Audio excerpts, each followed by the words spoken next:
Hello friend, आज की class में हम आरपीएफ कांस्टेबल के प्रीवियस ईयर मैथ के क्वेश्चन पेपर को सॉल्व करने वाले हैं। तो चलिए क्लास को शुरू करते हैं और देखते हैं पहला क्वेश्चन क्या कह रहा है। देखिए, पहला क्वेश्चन कह रहा है कि उस वर्ग का क्षेत्रफल सेंटीमीटर में ज्ञात कीजिए जिसका विकर्ण 98 सेंटीमीटर है। ठीक है, तो ध्यान से देखिए, यहाँ पर आपको दिया हुआ है विकर्ण का मान। आपको पता होना चाहिए वर्ग का जो विकर्ण होता है उसका फार्मूला होता है ए करड़ी में 2, जहाँ ए क्या होता है, ये आपका होता है भुजा। ठीक है, इसका मान आपको दिया हुआ है 98। तो यहाँ से आप ए का जब मान निकालेंगे तो मान कितना निकल कर आ जाएगा, 98 बटे करड़ी में 2।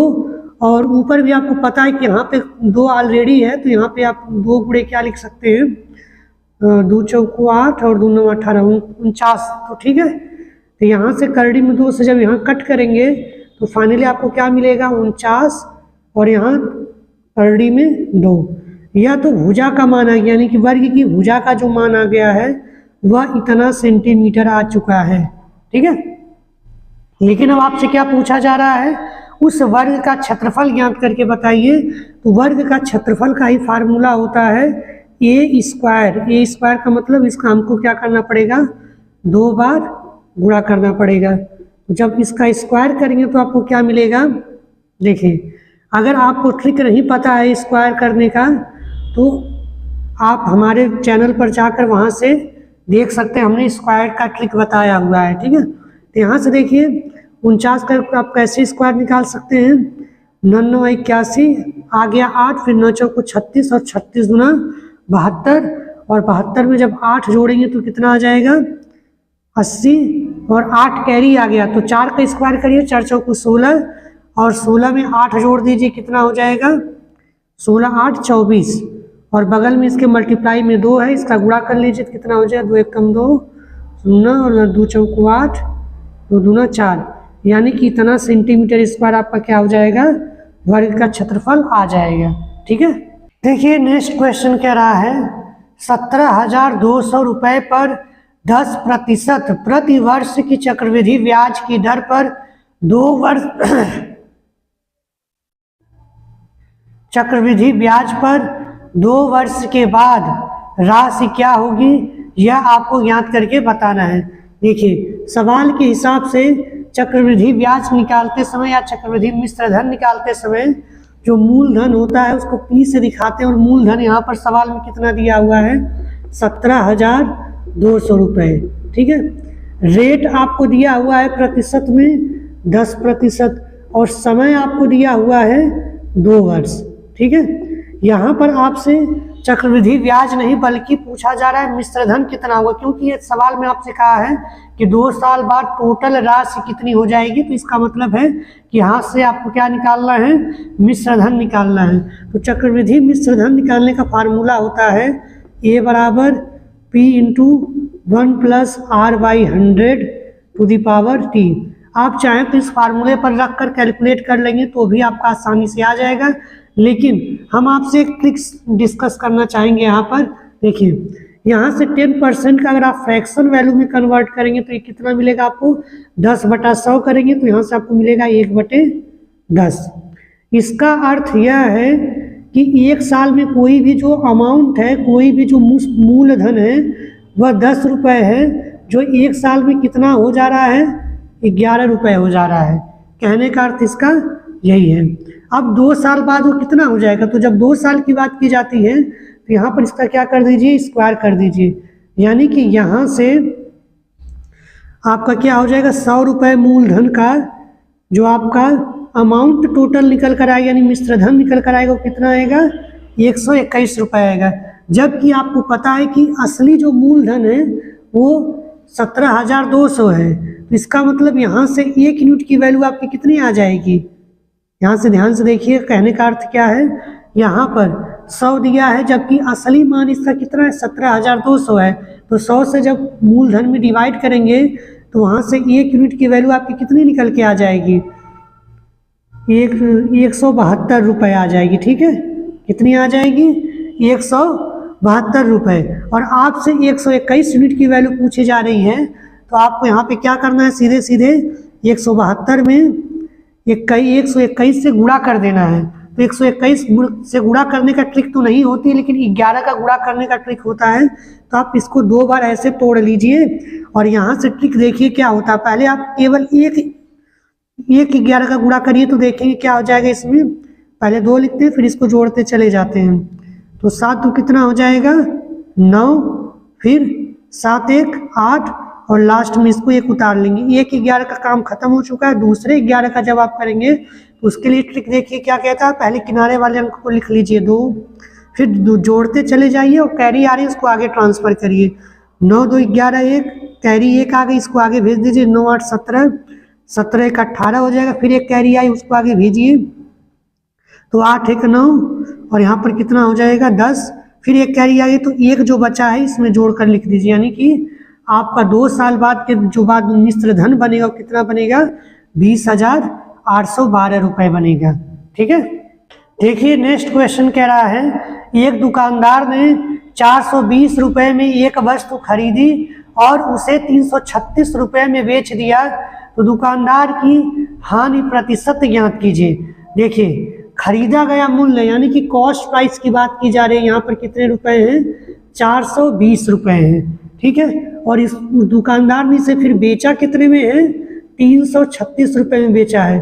तो क्या आप यहाँ से बता सकते हैं कि उसको कितने का घाटा हुआ है। तो आप 420 में से 336 रुपये घटाएंगे तो आपको घाटा निकल कर आ जाएगा। यहाँ से कितना आ जाएगा 4 और यहाँ पर हो जाएगा 1, तो यहाँ पर हो जाएगा 84 रुपये, यानी कि कुल उससे 84 रुपये का घाटा हुआ है, यानी कि हानि हुई है।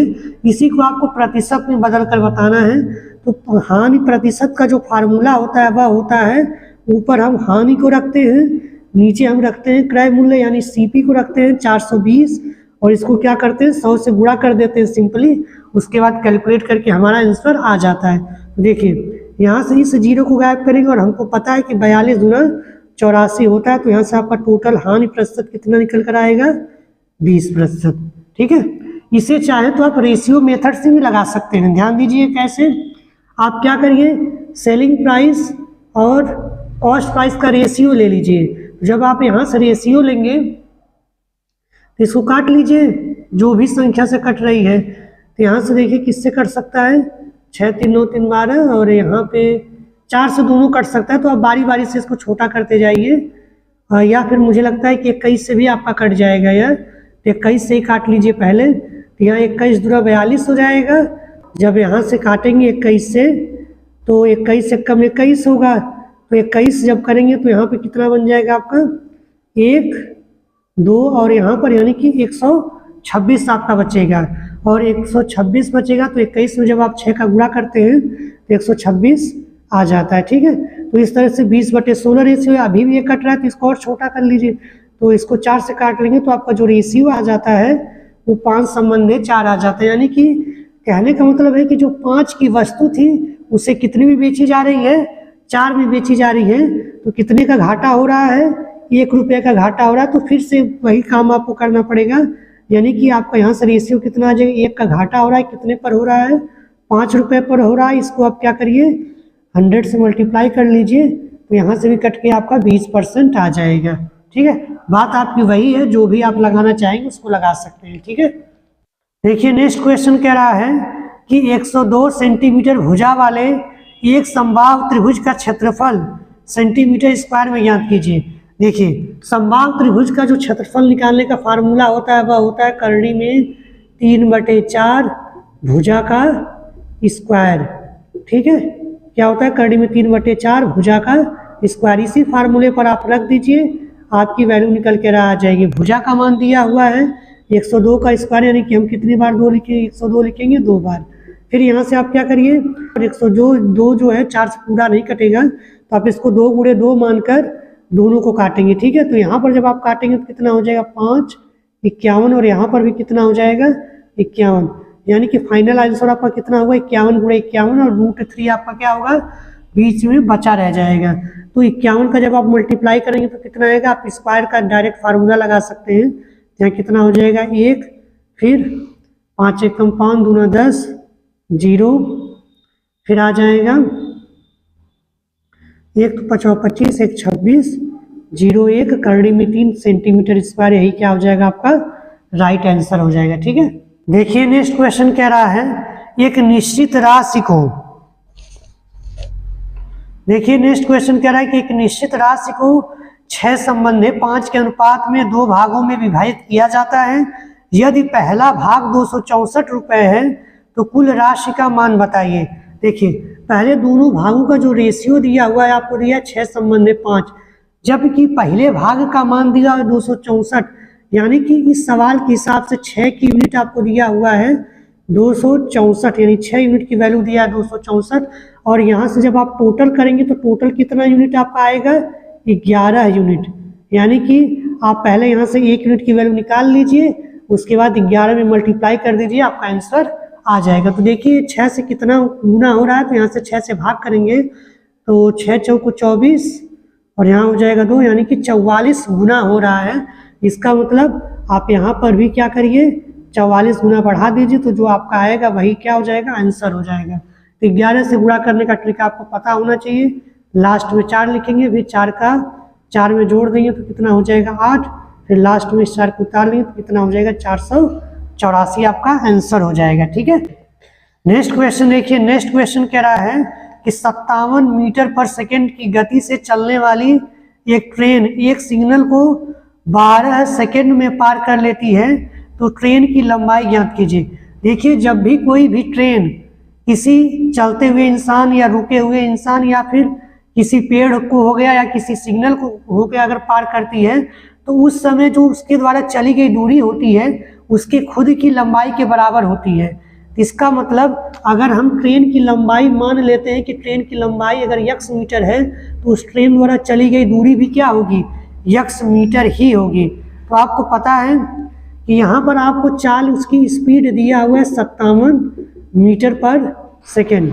ठीक है, यहाँ पर उसकी स्पीड दिया हुआ है 57 मीटर पर सेकेंड और आपको समय भी दिया हुआ है 12 सेकेंड। ठीक है, तो यहाँ से अगर आप चाल बराबर जानते हैं कि चाल बराबर क्या होता है दूरी बटा समय होता है, तो यहाँ से चाल बराबर दूरी बटा आपका क्या होता है समय। चाल आपको दिया हुआ है 57, दूरी आपने माना है कि x है और समय कितना ले रही है 12 सेकेंड। तो यहाँ से आप क्या करिए इसको सिंपली मल्टीप्लाई कर लीजिए, जो भी आपका आएगा वही आंसर हो जाएगा। ठीक है, तो यहाँ से क्या हो जाएगा 57 गुणे 12, जब इसको आप मल्टीप्लाई करेंगे तो कितना हो जाएगा 12 7 84, तो 84 को कितना लिखेंगे आप 4, फिर 8 बच गया, फिर 12 5 60 और 60 में जब आप 8 जोड़ेंगे कितना हो जाएगा 68, यानी कि 684 मीटर लंबी है वह ट्रेन। ठीक है, यही आपका राइट आंसर हो जाएगा।